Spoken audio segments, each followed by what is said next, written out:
વાહ, ગ્રામ ઉદ્યોગ પ્રાથમિક શાળા મેદાનમાં આવતા જ અલૌકિક આનંદ થાય એવી શાળા. એટલે અને આ મા સરસ્વતીના મંદિરમાં સારા તજજ્ઞ અને બાહોશ શિક્ષકો દ્વારા તમને જે શિક્ષણ મળી રહ્યું છે એના તમે બધા ભાગ્યશાળી છો. ખરેખર તમારા માટે એક વખત તમારા માટે તાળી પાડી દો.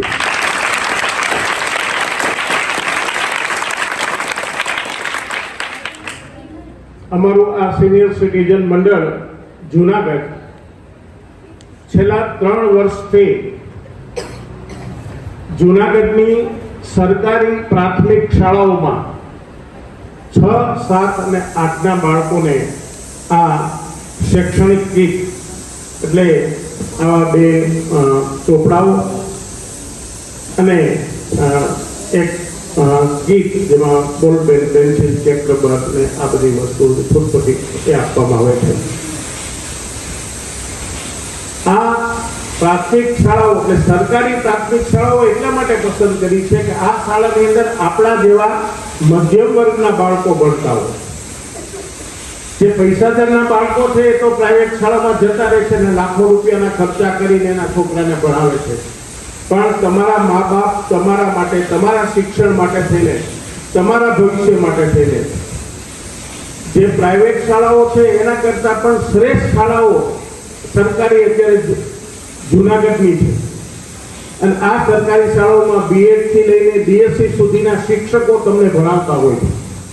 આનો લાભ લ્યો.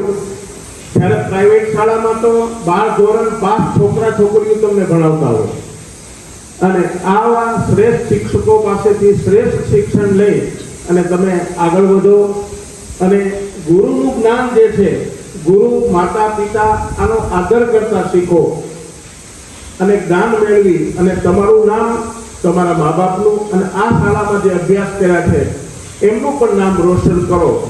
એવી સિનિયર સિટીઝન મંડળ આપને ખૂબ ખૂબ આશીર્વાદ આપે છે. હવે આચાર્ય સાહેબ 2 શબ્દ કહી. આ લગભગ 3જું વર્ષ છે, બરાબર છે?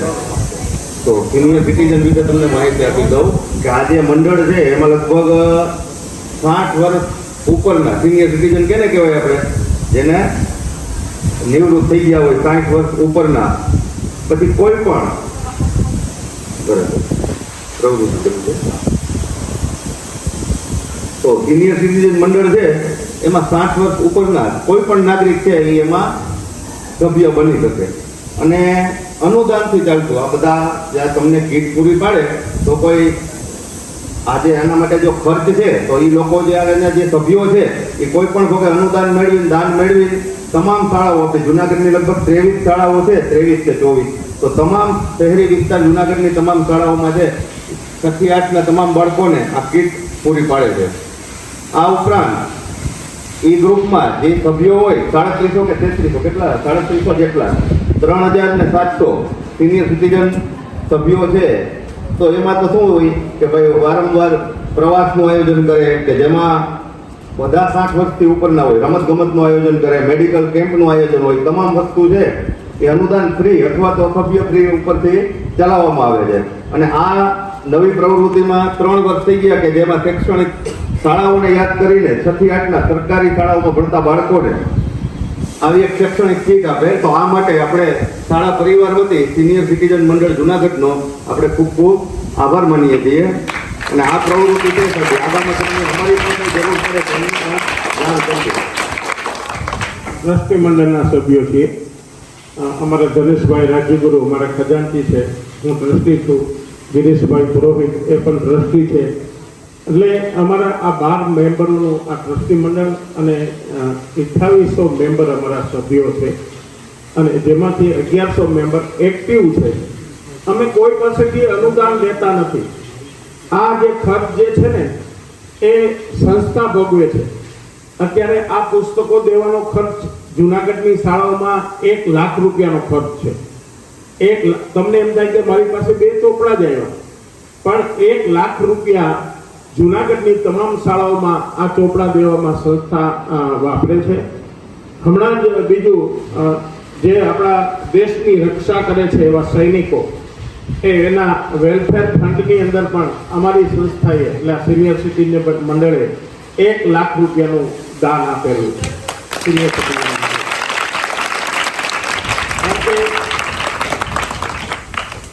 જે સૈનિકો આપણા દેશની જે રક્ષા કરે છે અને એમના જ્યારે મૃત્યુ થાય તો એમને જે સરકાર તરફથી જે એના બાળકોને જે સહાય આપવામાં આવે એનું જે ફંડ છે એ ફંડની અંદર આપણે 1 લાખ રૂપિયા આપ્યા છે.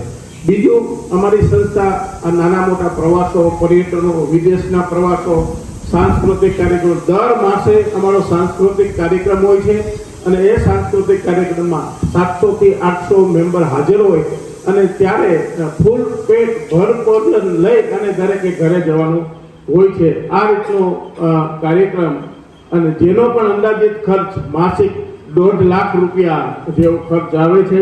તો આ રીતે આ સંસ્થા આ મંડળના સભ્યો દ્વારા જ આમાં જે અનુદાન કોઈ આપતું હોય તો મંડળના સભ્યો દ્વારા જ મળે છે. બાકી અમે બહારથી ક્યાંયથી કોઈની પાસેથી અનુદાન લેતા નથી. એટલે આ રીતનું આ એક સેવાનું કાર્ય આ મંડળ આપની પાસે ફૂલની તો ફૂલની પાકડી આનો સદુપયોગ કરજો અને પૂરેપૂરું શિક્ષણ લઈ અને આગળ વધજો. અસ્તુ.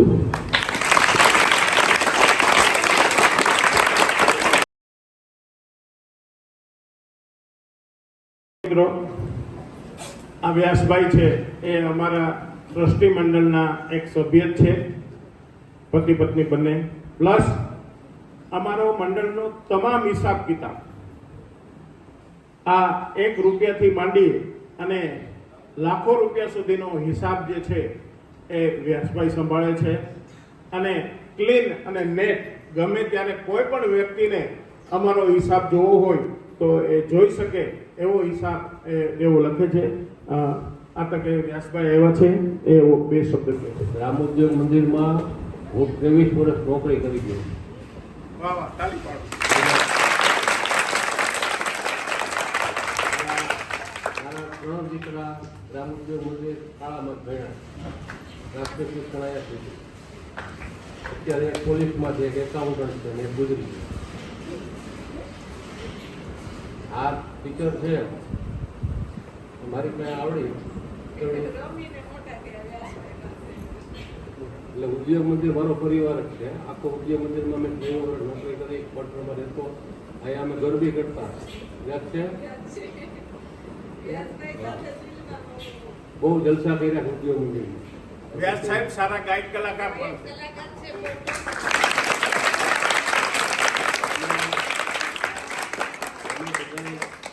આ શાળામાં જે ભણું છું, આ શાળાનો પાયો વિશ્વ સાહેબ હતા, એ આચાર્ય કરે. આમ તો રહેતા વિશ્વ સાહેબ ભુજ્ય બંગલામાં ભુજ્ય બંગલા કરતા તો રહેતું નહીં, એમાં શાળા હાલતી. મારો નાનો દીકરો એ શાળાના પગથિયા ઉપર બેસીને 16 એકડા શીખો હતો. 5 વર્ષ પૂર્ણ ન થયા ને શાળામાં નામ લખતા નહોતા, ભણવાનો શોખ હતો. એટલે વર્ગમાં જે શિક્ષક બોલે એ પોતે પાર્ટીમાં લખે એ રીતે 100 એકડા સુધી ભણ્યો, લખ્યો અને 4.5 વર્ષ હતો ગુજરી. તમે બધાએ ખૂબ આગળ વધો, ખૂબ ભણો, મા બાપની સેવા કરો, ગુરુનું માન રાખો અને સમાજને ઉપયોગી થવાનું કામ કરજો. બાજુવાળાનું કાંઈ લઈ લેવું, ખાનું મોનું કાંઈ ખાઈ લેવું એવું કાંઈ નહીં કરવાનું. સંસ્કાર સારા રાખવાના, મા બાપને નામ ઉજાળવા. બધાને ખૂબ ખૂબ શુભેચ્છા.